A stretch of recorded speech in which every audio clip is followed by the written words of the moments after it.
They stole my identity and left me broke. A pawn ticket instead of a career. They thought I was done. They forgot. My grandmother is the bank. She just called in their debt.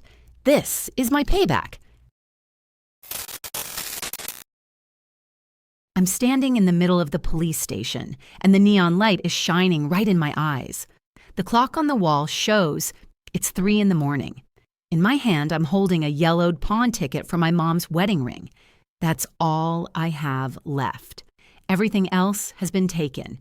Sergeant Decker, a man in his 50s with sagging cheeks and an indifferent gaze, hands me back the folder with my documents. "Listen, Miss Karsten," he sighs, as if I'm the 10th person today with a similar story. "We've registered your statement. But really, it will take months, maybe even years.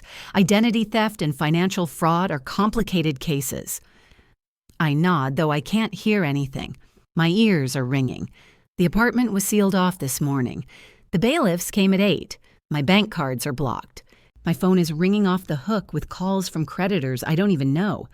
"Do you have somewhere to go?" Decker asks. I nod again. I'm lying. I have nowhere to go. I step outside. The wind hits my face, smelling of rain and garbage. My phone vibrates in my pocket. Another message. "You have a debt of $18,600. I ignore the call. I sit down on the cold steps of the police station and try to collect my thoughts. How did I end up here? A year ago, everything seemed so simple. Shannon, my best friend since school, came to me with an idea. She and her cousin Vera wanted to open a wedding planning agency. A small business, nothing complicated. But they had credit history problems and the banks refused to register them. "Liv," Shannon said then, sitting on my couch with a glass of wine in her hand, "people trust you. You have a clean record and a stable job. Let's register it in your name, just as a co-founder, formally. We're friends, after all." At the time, I was working as a customer service manager at a company that organized corporate events. Nothing special, but stable. Shannon knew I dreamed of something more. "I'm not sure," I said then. "Maybe we should consult a lawyer." Vera laughed. She always laughed loudly, sharply. "What lawyer, Olivia? We're not the mafia, just paperwork. You won't even have to do anything, I promise." And I signed, God, how I signed, without reading, trusting, because we're friends, because Shannon would never let me down. The first 2 months were fine. Shannon and Vera rented a small office and started taking orders. I sometimes stopped by to help with estimates and talk to clients. It was fun. Then strange things started happening. Documents that had to be signed right now without reading because the client is waiting. Calls from suppliers I didn't know. Bills for amounts that seemed too high. Once I asked Shannon, "Why didn't you tell me you ordered flowers for $10,000? She looked at me as if I were stupid. "Liv, it's a wedding for 200 people. Do you want them to stand in plastic cups? Relax." I relaxed. I always relaxed. My grandmother said I was too soft, that I could be wiped with, and I would still be grateful. We had a fight about it 6 months ago. Rosemary, my grandmother, owner of the regional bank Heartland Trust, never liked Shannon. "That girl has a rat face and cheap makeup," she said at a family dinner, not caring that Shannon was sitting at the table. "And if you, Olivia, can't see that she's using you, then you're dumber than I thought." I yelled at my grandmother then. I said that she always controlled everyone, humiliated everyone, and that I didn't want to be like her. Shannon was silent, staring at her plate. We left together, and I never called Rosemary again. Stupid. How stupid I was. Now, sitting on the steps of the police station, I take out my phone. The battery is almost dead, 15%. I look at my grandmother's number in my contacts. My fingers are shaking. 1 beep, 2. Granddaughter. Rosemary's low, hoarse voice sounds as if she has been awake, waiting for my call. "You finally called me. Tell me everything." And I tell her everything about how Shannon and Vera disappeared 3 days ago, how I came to the office and found it empty, no furniture, no papers, nothing, how the bank called and told me my account had been frozen, how I found out that loans had been taken out in my name that I never took out, how the bailiff seized my property. How I'm standing on the street now with no money, no home, and a pawn shop receipt in my hand. Grandma is silent. I can only hear her breathing, even calm. When I finish, she asks, "Do they have debts? Any debts?" I wipe my nose with my jacket sleeve. Vera bragged she took out a loan for equipment at First Commerce Bank. She said they gave her a good rate. "Good," Rosemary says, and there's something cold and metallic in her voice. "Come to my place today and bring all the papers you have." I look at the dark sky over the city. The rain hasn't started yet, but the clouds are hanging low. "Grandma," I whisper, I... "Granddaughter," she interrupts, "and they thought they were done with you. They forgot one thing." "What?" Rosemary is silent for a second. Then she says that your grandmother doesn't just own a bank. She is the bank. And as soon as I demand their debt, your payback will begin. Grandma's estate looks just as I remember it. A huge gray stone house on the outskirts of town, surrounded by old oak trees. When the taxi pulls up to the gate, the security guard Marcus comes out of his booth and looks at me in surprise. I look terrible. In the same jacket I was wearing when I sat on the steps of the police station with smudged mascara under my eyes. "Miss Olivia!" He opens the gate manually without waiting for the automatic mechanism. "Mrs. Karsten is waiting for you in the library." The taxi driver looks at the house with admiration. I give him the last of my money, $20 I found in my old purse. He doesn't even thank me. Grandma is sitting in her favorite chair by the fireplace, even though it's May and warm outside. She's dressed as if she's going to a business meeting. A dark suit, pearls around her neck, her short gray hair perfectly styled. Rosemary always looks like she's in control. Even now, at 4 a.m, "Sit down," she points to the chair opposite her, "and show me everything you have." I take a crumpled folder out of my bag, everything I managed to grab from the apartment before the bailiffs arrived. Contracts, emails, printed account statements. Grandma takes the folder, puts on her reading glasses, and starts looking through it. Her face is motionless, only her lips sometimes tighten into a thin line. They thought it through well. She says finally, "Very well. They forged your signature on loan applications, used your data to register shell companies. They even created fake documents about your income." I sit with my arms wrapped around my knees. I'm cold, even though the room is warm. "Grandma, I didn't know." "Of course you didn't." She takes off her glasses and looks at me. "You always trusted everyone, Olivia. I told you how people aren't trustworthy, but you didn't listen." I want to argue, but I fall silent. She's right. She's always right. Rosemary picks up the phone and dials a number. Someone answers after the first ring. "Walter, I need your team. Tomorrow at 9 in my office." "Yes, everyone. And bring Gus. We need to dig into the financial trail." She hangs up and looks at me. "Walter Grimshaw is the best lawyer in the state, and Gus Laro is a private investigator. If anyone can find your friends, it's him." I nod, though I don't even have the strength to speak. Grandma gets up and goes to the bar in the corner of the room. "Have a drink," she says, pouring cognac into a small glass and handing it to me. "You need to calm down." I take a sip. The liquid burns my throat, but I feel a little better. "Grandma, what if they've already left? What if they can't be found?" Rosemary smiles. It's a cold smile that makes me uncomfortable. "Granddaughter, it's impossible to disappear without a trace in this world, especially when you've stolen so much money. They'll leave a trail, and Gus will find it." The next morning, I wake up in my old room on the second floor. Everything is the same here. The white bed, the old poster from a concert I went to when I was 17, the photos on the shelf. In one of them, it's me and Cole, my older brother. He's 22 here. I'm 18. We're standing by the lake, smiling. He has his arm around my shoulders. This was a year before he died. I pick up the photo. Cole was good. He was cheerful. He always protected me at school when someone tried to hurt me. After his death, I didn't know how to live. My parents divorced 6 months later. My mother couldn't take it. She moved to Oregon to live with her sister and never came back. My dad lives in Colorado with his new wife. I see him once a year at Christmas.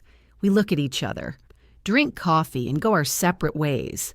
Only my grandmother is left. She was always cold, always demanding, but she never left me. I go down to the kitchen where the housekeeper Esther is already making breakfast.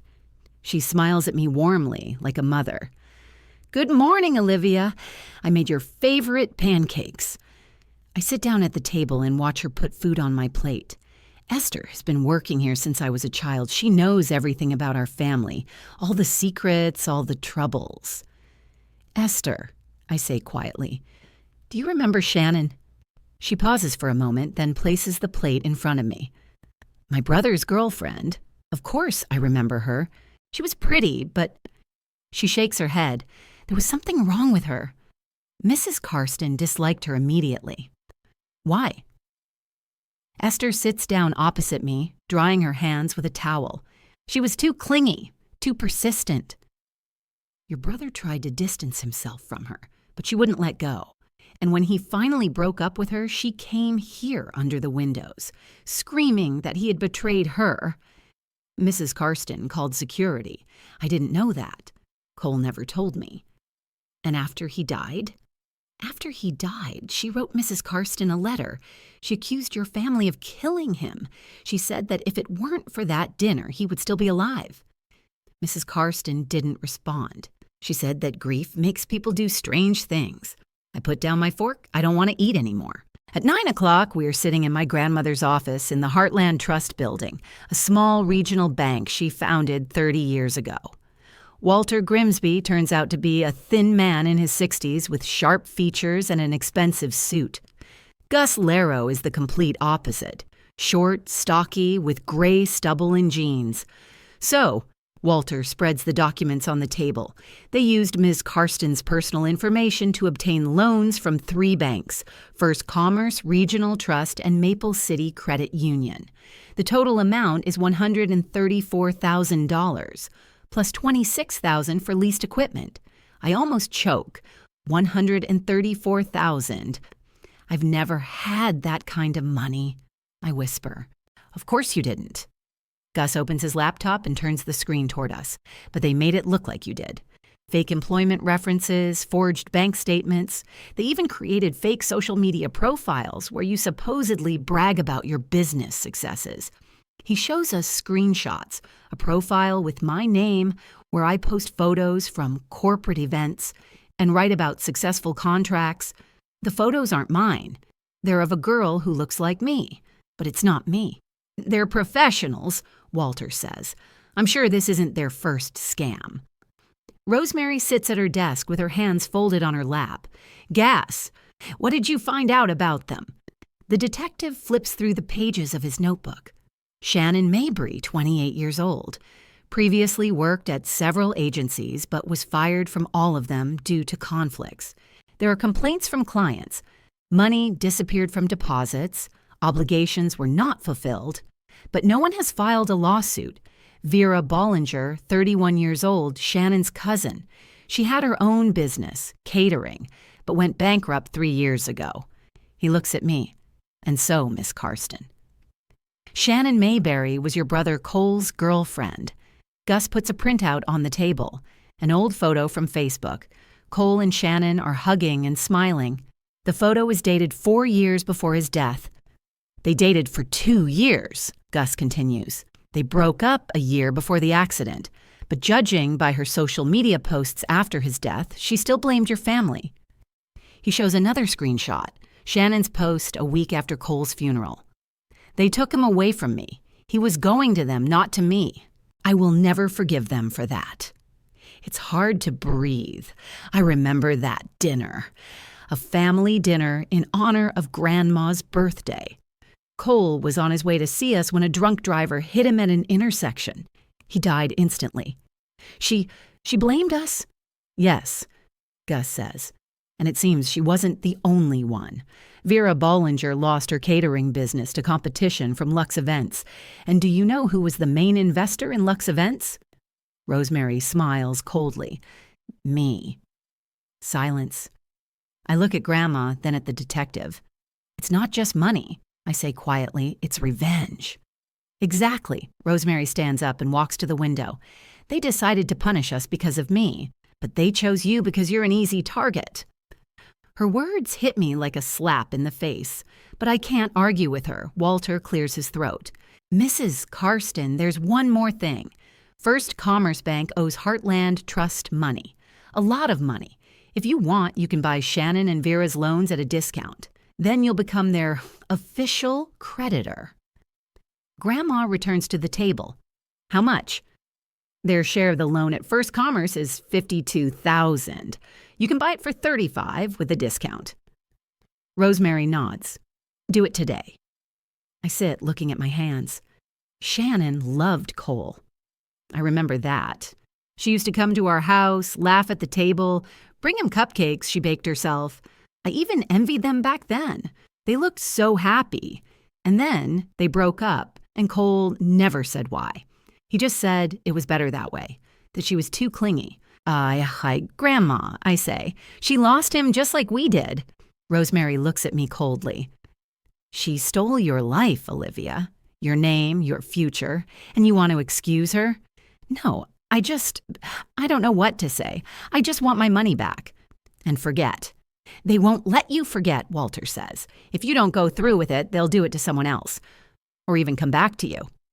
Rosemary sits down and looks me in the eye. They didn't just steal your money, granddaughter.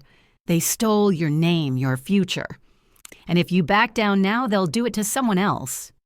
Is that what you want? I don't say anything. I don't have any arguments. Gus closes his laptop and looks at Rosemary. There's more news, he says slowly. I tracked their purchases. They bought tickets to Vancouver. Departure in a week. May 15th, flight at 12:30. Grandma smiles. It's the smile of a predator who has cornered its prey. Then we have a week to stop them. Rosemary's plan seems simple but elegant. Gus finds Shannon and Vera's contacts through their old LinkedIn profiles. They are still actively looking for clients, even after stealing from me. And Grandma hires 2 front men. 2 businessmen from Chicago who supposedly represent the Grand View Hotels chain. They offer a lucrative contract to organize a series of corporate events, 15 events throughout the year, with a budget of $200,000. They won't be able to resist, Walter says, as we discuss the details in Grandma's office. It's too much money to turn down, especially if they're planning to run away. I sit in the corner and listen. It feels strange to be here among these people who are cold-bloodedly planning a trap. I don't recognize myself. What if they check the company? I ask. Gus smiles. We've created a complete fake, a website, social media profiles, even customer reviews. If they dig deeper, they'll find a pretty decent story. Rosemary looks at me. You're going to the meeting. What? I stand up. Grandma, they'll recognize me. They won't, she says, picking up a photo from the table. You'll be wearing a wig, glasses, and a business suit. You'll sit on the side like a lawyer's assistant, and you won't say anything. But you'll see their faces when they sign the papers. I want to refuse. I want to say that I can't do it. But Rosemary looks at me in such a way that I remain silent. The meeting is scheduled for Friday at 2 p.m. at an office center in the city center. Walter rents a conference room on the 23rd floor with panoramic windows and expensive furniture. Everything has to look respectable. I arrive there at 1 p.m. Walter is waiting for me in the lobby. He's holding a bag.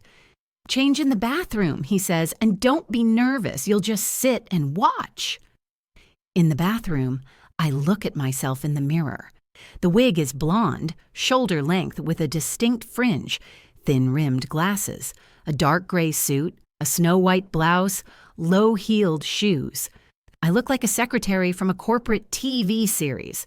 I apply neutral makeup and draw thin lines on my eyes.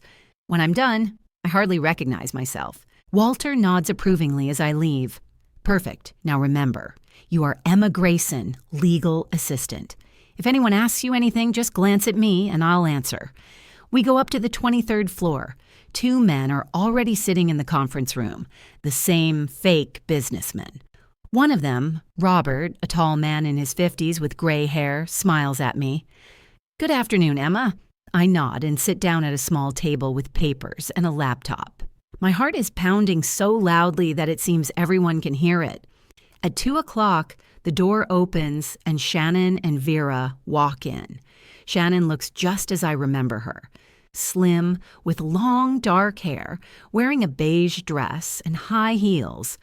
She smiles broadly, confidently. Vera follows her, short, plump, with short red hair, wearing a black pantsuit. They look like successful businesswomen, and I feel nauseous. Good afternoon, Shannon says, shaking Robert's hand. Shannon Mayberry, co-owner of Event Harmony. Robert Tillman, vice president of Grandview Hotels. He shakes her hand and points to the table. Please sit down. They sit down across from me. Shannon glances at me quickly but doesn't linger. I'm just a background figure, an insignificant assistant. Robert begins his presentation. He talks about the hotel chain, their plans for expansion, and how they need a reliable team to organize corporate events. Shannon and Vera listen, nodding.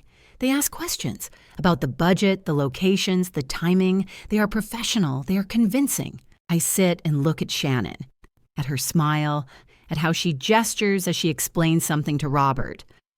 I remember how we sat on my couch, drinking wine and laughing, how she said I was her best friend, how she hugged me when I cried over my breakup with Larkin. Larkin? I haven't thought about him in a long time. We broke up 2 years ago, and it was my decision. He taught history at a college, played guitar in cheap bars on weekends, dreamed of writing a book. I wanted stability, a career, a future. He wanted freedom and creativity. We weren't right for each other. So, Walter says, taking papers out of a folder, if you agree to the terms, we can sign a preliminary contract today. A deposit of $20,000 will be transferred to your account within 3 days. Shannon and Vera exchange glances. I see greed flash in Vera's eyes. 20,000? She repeats. Yes, says Robert. It's standard practice. We always work with deposits. Shannon takes the papers and quickly reviews them. I see her reading, her eyes scanning the lines. She doesn't notice the small print at the bottom. The part about acknowledging debts and joint liability. Walter has done a masterful job. The text looks like standard legal language, boring and incomprehensible. Everything looks good, Shannon finally says. We agree, she signs. Then Vera. They smile, satisfied. Robert shakes their hands. Great. We'll be in touch next week to discuss the details of the first event. Shannon and Vera get up, pick up their bags. They look happy. They think they've had a successful day. As they leave the conference room and head for the elevator, Walter signals. A man in a dark suit, a court bailiff, emerges from the opposite end of the hallway. He approaches Shannon and Vera as they reach the elevator. Shannon Mabry and Vera Bollinger? He asks in an official tone. They turn around. Shannon turns pale. Yes? I have a court order for you. You owe Heartland Trust Bank $52,000. The payment deadline has passed. You are required to appear in court in 3 days. He hands them the papers. Vera grabs them, reads them, and her face turns red. What the hell? She yells. We don't owe Heartland Trust anything. Your loan with First Commerce Bank was purchased by Heartland Trust Bank last week, the bailiff says calmly. All the details are in the documents. Shannon looks at the papers, and I see her hands shaking. She understands. She understands that they have been deceived. I leave the conference room and walk down the hallway. I stop a few feet away from them. Shannon looks up and stares at me. A second, 2. Then she understands. She recognizes me, even through the wig and glasses. "Olivia," she whispers. I don't say anything. I just stand there and stare. Vera turns to me, her face contorted with rage. You did this!" "No," I say quietly. "My grandmother did this. I just watched." Shannon drops the papers. She cries. Tears stream down her face, smearing her mascara. "Liv," she says, sobbing. "Liv, I didn't mean to. I didn't mean to hurt you so much. I couldn't help it." I clench my fists. I want to scream. I want to hit her, but I stay silent. Vera pulls Shannon by the hand. "Shut up. Don't say anything to her." At that moment, the elevator doors open and a man steps out.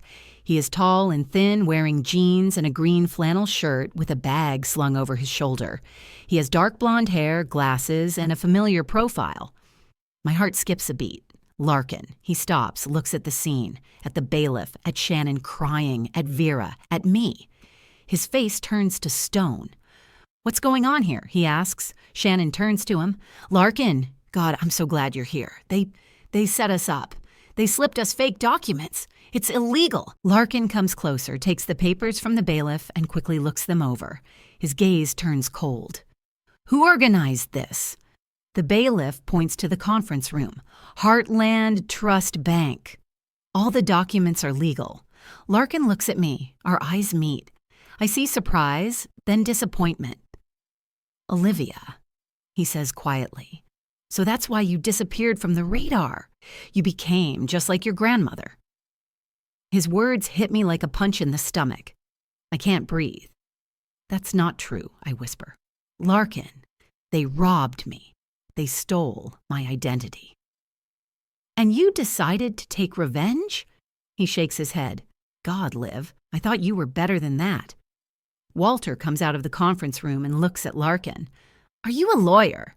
"Larkin Mason, pro bono legal services," he says, handing her his business card.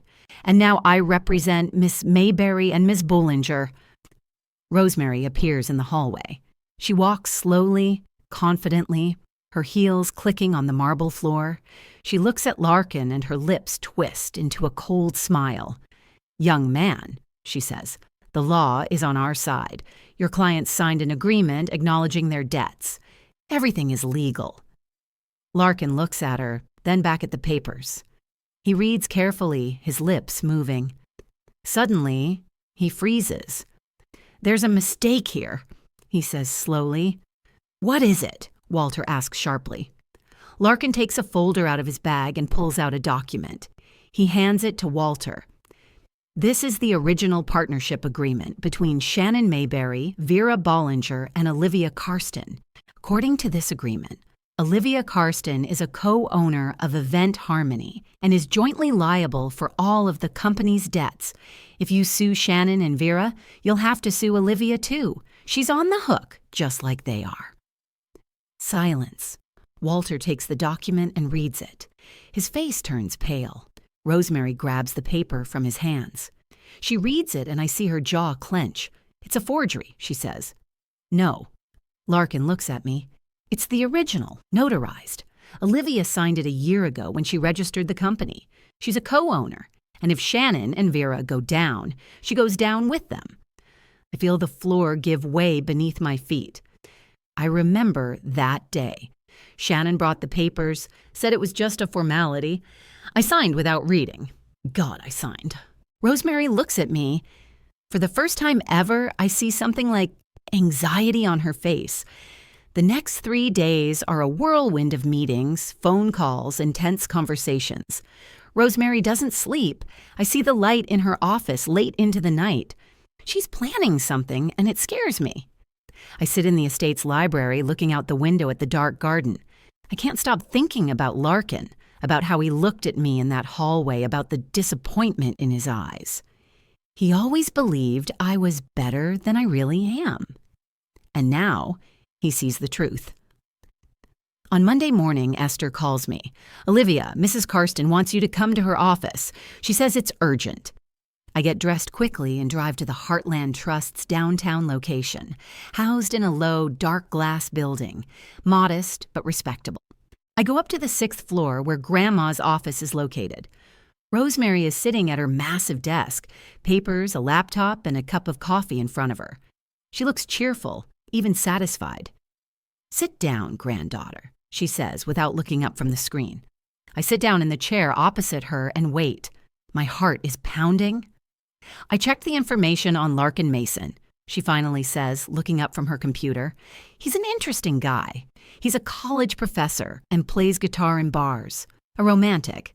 She smiles, but there's no warmth in her smile. "He's been working for the Free Legal Aid Service for 4 years. His salary is meager, $28,000 a year. He lives in a rented apartment in an old neighborhood on 5th Street.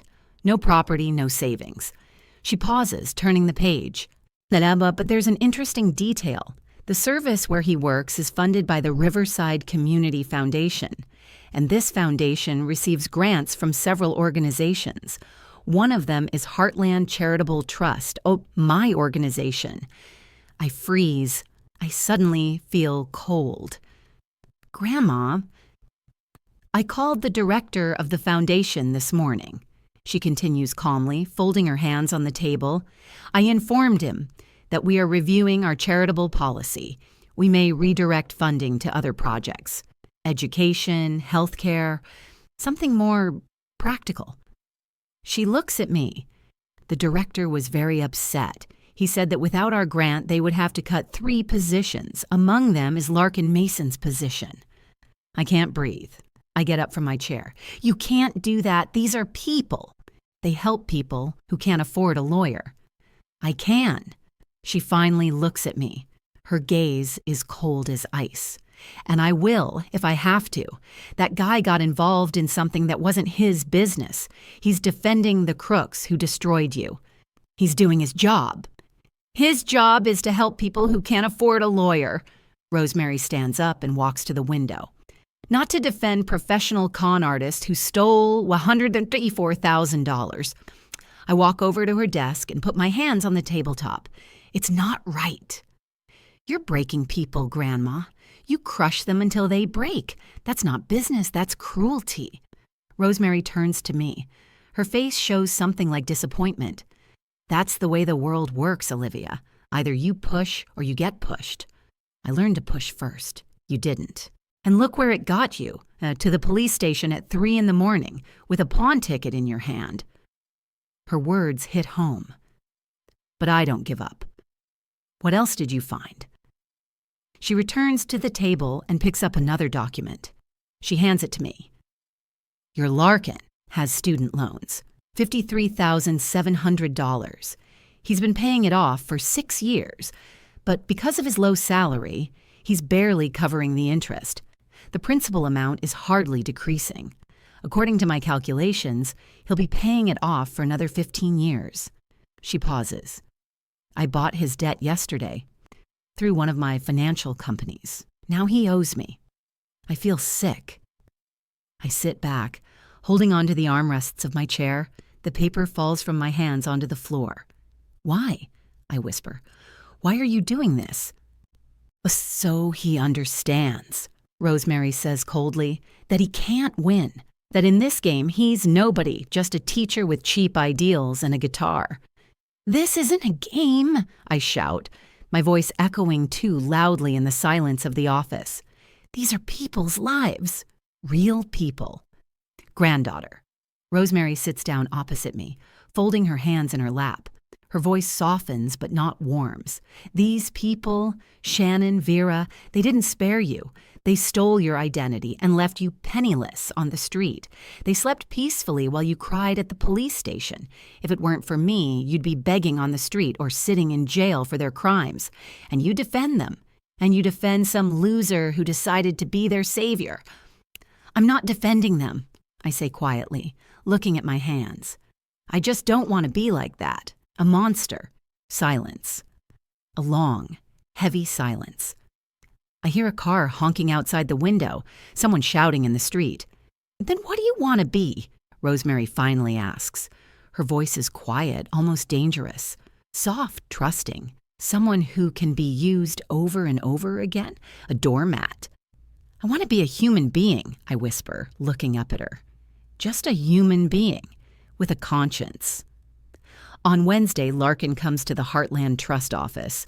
Gus calls me at 2 o'clock in the afternoon. He's here. Walter is talking to him now. In the conference room on the 3rd floor. I run down the stairs, not waiting for the elevator.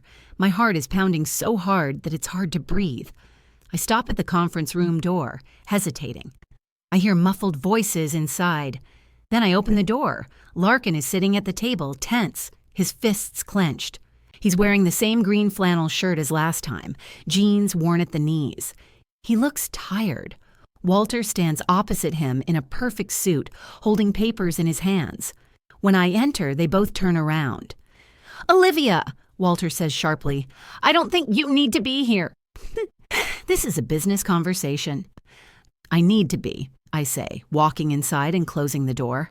I look at Larkin. "Hi." He doesn't answer. He just looks at me, and in his eyes, I see a mixture of pain, anger, and something else. Disappointment, perhaps. "Your grandmother bought my debts," he finally says. His voice trembles. "All of them. 53,000, and now she's hinting that if I don't give up defending Shannon and Vera, she'll demand the entire amount back, immediately, or she'll take me to court." He laughs, but without joy. "She also called my foundation. She said she might stop funding it." "Do you know what that means? That I'll lose my job. That other people will lose their jobs too. That hundreds of people who need free legal aid will be left without it." I close my eyes. God. "Larkin, I didn't know." "Of course you didn't." He stands up abruptly, the chair scraping against the floor. "You never know anything, Liv. You just sign papers, trust people, and then watch everything burn around you. And when it's burned down, you hide behind your grandmother's back. That's not fair." "Not fair?" He comes closer, and I can see that he's shaking. "You know what's not fair? That I've spent 4 years of my life trying to help people who can't afford a lawyer. That I work for pennies, live in a hole, eat macaroni 5 days a week because I believe it's the right thing to do. That it matters, and now your grandmother is breaking me like a twig because I'm getting in the way of her revenge. And you stand by and watch." I move closer, reach out my hand, but he steps back. "She's wrong, and I'm going to tell her that. I'll stop her." "She won't listen to you," Larkin says quietly, looking me in the eye. "She never listens to anyone but herself. I remember how she treated you when we were together, how she controlled your every move, how she criticized your choices, your friends, me, and you hated it.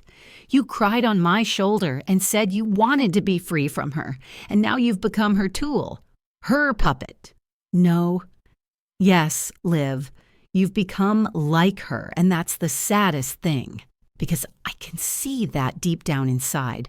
You're still the girl I loved, but she's drowning, and you're letting her drown." He picks up his bag from the chair and slings it over his shoulder. He walks to the door. He stops next to me, and I can smell his cologne, the same one he wore 2 years ago.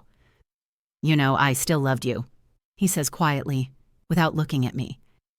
"Even after you left me. I thought you'd come back someday. That you'd realize that money and status aren't everything. That what matters is who you are inside. But it seems I was wrong." He leaves. The door closes behind him with a dull thud.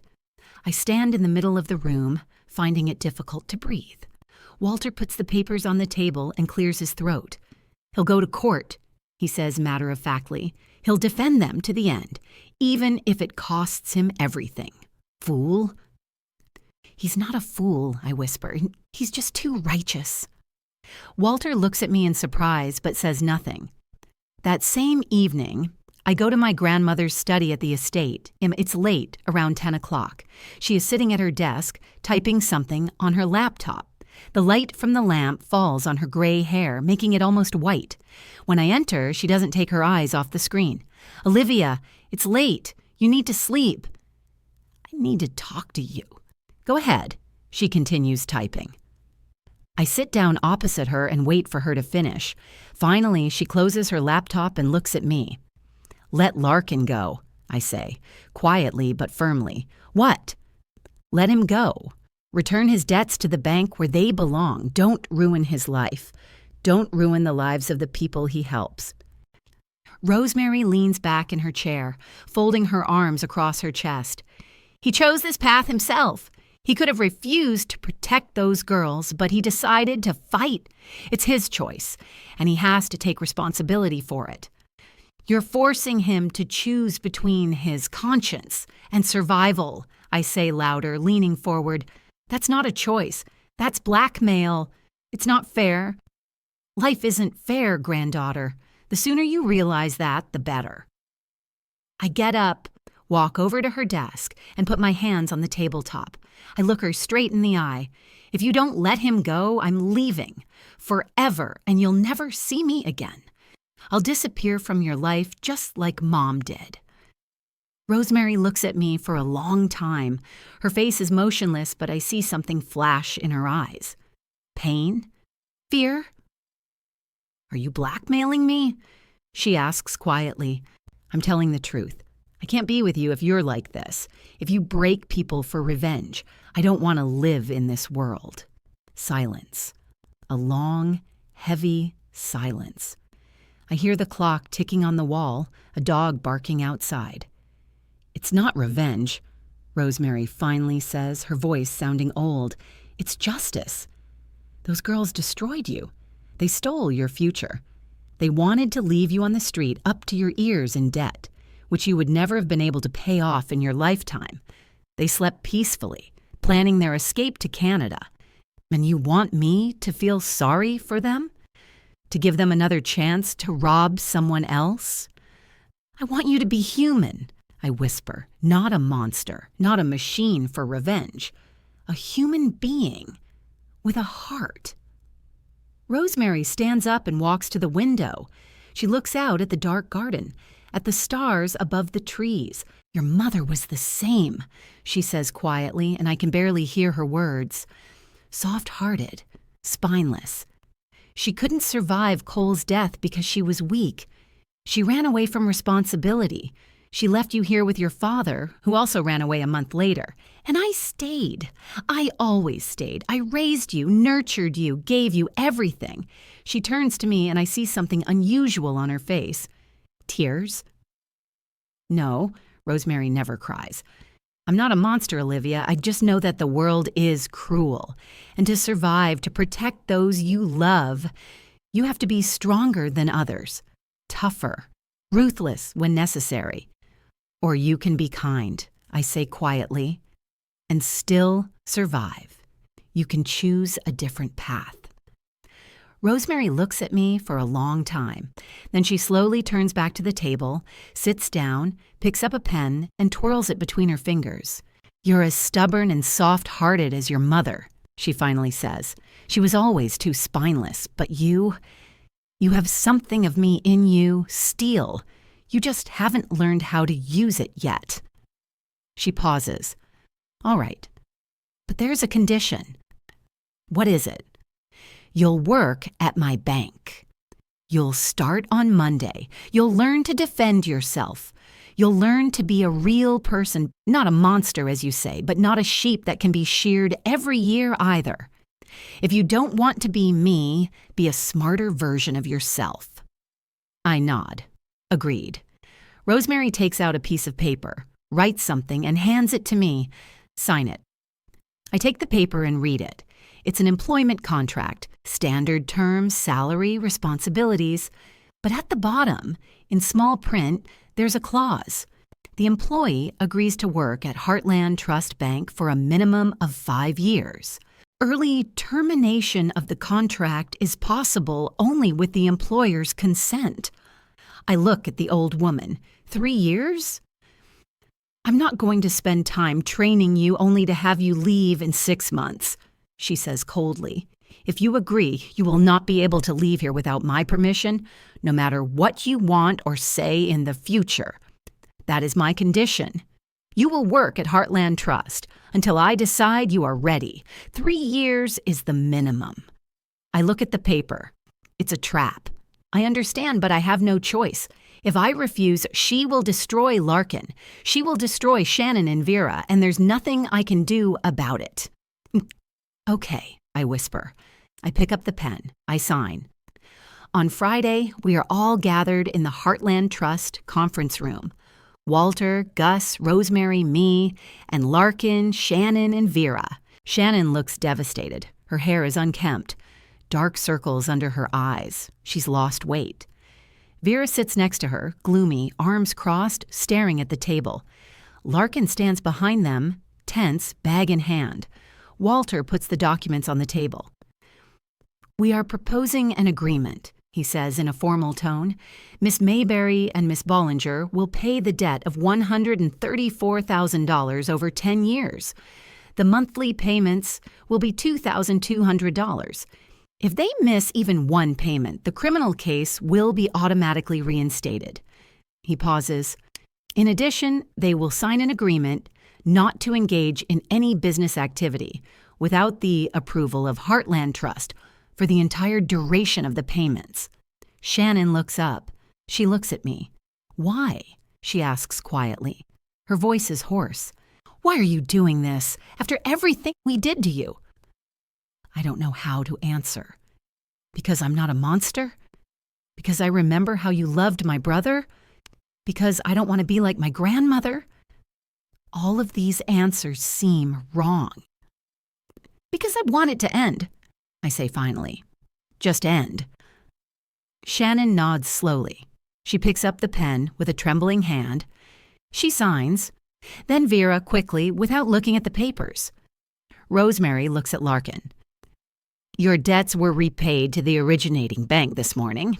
You are free. Funding for the fund will continue in full. Larkin doesn't thank her. He just nods. He takes his bag and walks to the door. He stops and turns to me. Our eyes meet. I hope it's worth it, Liv, he says quietly. I hope you find what you're looking for. And he leaves. The door closes behind him. Shannon and Vera follow, accompanied by a security guard. I remain in the room with Rosemary, Walter, and Gus. What now? I ask, looking at my grandmother. She smiles, a cold, triumphant smile. Now you start working. Monday, 8 o'clock in the morning. Be ready and wear something decent, not those jeans. I nod. I get up, grab my bag. I leave the room. I walk down the hallway, hearing my footsteps echo on the marble floor. I go down the stairs and out onto the street. The air is cold, smelling of rain and spring. The sky is gray. The clouds are low. I look at the street, at the people rushing past me. I think, what have I just done? Did I save people or sell myself? Did I choose my path or give up? My phone vibrates in my pocket. A message from an unknown number. Thank you. I won't forget this. Maybe someday I'll be able to repay you. Shh. I stare at the screen for a long time. Then I delete the message. I put my phone back in my pocket. I walk down the street without looking back. It starts to drizzle and I quicken my pace. Ahead of me lies the unknown. Behind me lie the ruins of my old life. And inside me lies emptiness. The year passes faster than I expected. Or maybe I'm just too busy to notice how time flies. Monday, 8 o'clock in the morning, my first day at work. I stand at the entrance to Heartland Trust, looking at the glass doors behind which a new world awaits me. I'm wearing a dark blue business suit that my grandmother ordered for me from some expensive store, high-heeled shoes that I can barely walk in. My hair is pulled back into a neat bun. I look like a different person. Rosemary is waiting for me in her office. When I enter, she looks me up and down. Better, she says, but change your shoes. These are too high. You need to walk confidently, not stumble. She leads me through the floors of the bank, shows me the departments, introduces me to people. Everyone looks at me with curiosity. The owner's granddaughter, the new employee. Some smile warmly. Others give me a cold stare. My office is a small room on the 5th floor with a window overlooking the street, a desk, a computer, and a chair. It's modest, but it's mine. You'll start with analytics, says Rosemary. You'll study loan applications, check clients' financial histories, and write reports. It's boring work, but it's necessary. In 3 months, we'll see what you're capable of. The first few weeks are hell. I'm drowning in paperwork, numbers, and terms I don't understand. I arrive at 7 in the morning and leave at 8 in the evening. I eat sandwiches at my computer and drink liters of coffee. My grandmother checks every report I write, corrects my mistakes with a red pen, and returns them with comments. Rewrite, not enough details. Did you even read the file? One day I'm crying in the bathroom after she criticized my work in front of the whole department. Martha, a senior analyst in her 50s, comes in and hands me a tissue. The first month is the hardest, she says. Mrs. Karsten is like that with everyone, but if you stick it out, she'll start to respect you. She hates me, I whisper. No, Martha smiles. She loves you.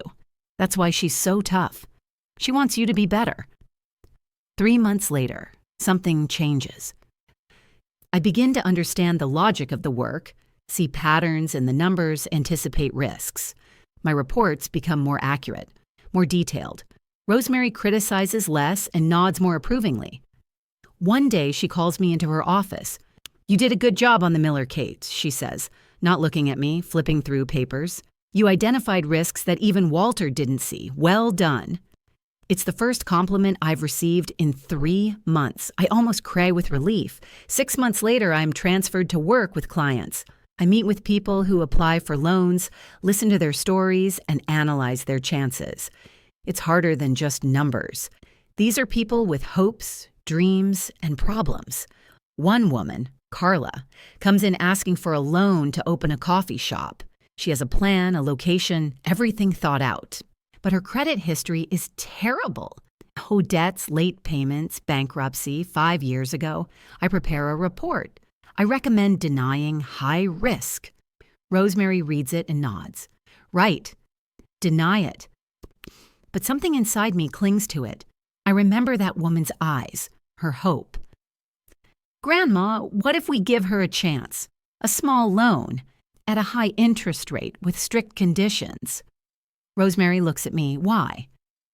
Because otherwise she'll never be able to get started. No one will give her money with a history like that. Grandma is silent. Then she says, all right, but it's your responsibility. If she doesn't pay it back, you pay it back out of your own salary. I agree. Carla gets the loan. She opens a coffee shop. She pays every month without delay. A year later, she comes to the bank with a bouquet of flowers. Thank you, she says to me. You believed in me when no one else did. I look at her and realize, this is it. This is why I'm here. Shannon and Vera pay regularly. Every 15th of the month, money is deposited into Heartland Trust's account. Not a day late. I see Shannon once, by chance, in a small coffee shop on Main Street. I'm sitting by the window with my laptop, working on a report. I look up and see her at the counter. She orders coffee, turns around, and our eyes meet. A second, two. Then she slowly walks over to my table. Hi, Liv, she says quietly. Hi. She looks different. Thinner, no makeup, shorter hair, dressed simply. Jeans, sweater, sneakers. She looks older than a year ago. Can I sit down? I nod. She sits down across from me, holding a paper cup of coffee with both hands. I wanted to say... She hesitates. I'm sorry. For everything. I know it doesn't change anything, but I'm really sorry. I look at her. I search for anger, but I can't find it. Only fatigue. Why did you do it? I ask. Really? Why? Shannon stares into her coffee. I don't know. At first, it was just Vera's idea. She said we could take the money using your name and then pay it back. But then I remembered Cole. How he died on his way to your family. How I was left alone. And something inside me broke. I wanted you to feel the pain. I wanted you to lose something important, like I lost him. She looks up at me. Her eyes are red. But I didn't think I would go this far, that I would leave you with nothing. When we had already run away, when I saw the messages from the creditors, I felt sick, but I didn't know how to stop. I am silent. I don't know what to say. How are you doing? I finally ask. I'm working as a waitress. She smiles crookedly. In a restaurant on the outskirts. Vera is a cashier at a supermarket. We live together in a small apartment and share the rent. We're paying off our debt. We're trying to survive. That's good. Yes, she gets up, takes her coffee. Lev, I'm not asking for forgiveness. I know I don't deserve it. But if someday you can, I'll be here. She leaves. I watch her leave the cafe, walk down the street, disappear around the corner. We don't meet again. But every 15th of the month, I see the payment and think, she's holding on. They're both holding on. Maybe that's justice. Larkin reappears in my life 5 months after that meeting in the conference room. I'm sitting in a bar, alone, after a hard day, drinking wine and looking out the window. Behind the stage, someone is playing the guitar and singing a song I don't know. The voice is familiar, and I turn around. Larkin. He's sitting on a high stool, guitar on his knees, eyes closed. He sings about lost time, about diverging paths, about how hard it is to let go. When the song ends, he opens his eyes and sees me. He freezes. Then he slowly puts down his guitar, comes down from the stage, and approaches my table. Hi, Liv. Hi. He sits down opposite me without asking permission. You look good, he says, different, more grown up. Thanks, you too. We are silent. The waitress brings him a beer. He takes a sip and looks at me. How's work? Hard, but interesting. I'm learning. Is your grandmother still a tyrant? I smile. Yes, but now I understand her a little better. Larkin nods. Are Shannon and Vera paying? Regularly. Good. I'm glad. We are silent again. Then I say, I'm sorry for everything that happened. For my grandmother threatening you. She was protecting you, Larkin says. In her own way. I can't blame her for that. But you blame me. He looks at me for a long time. No, I just thought you were different. But maybe I was wrong, or maybe you've changed. People change. Yes, I whisper. They change.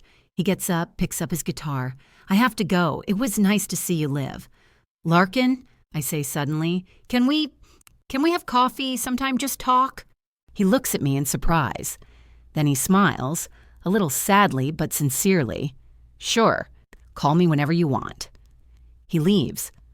I watch him go and think maybe all is not lost.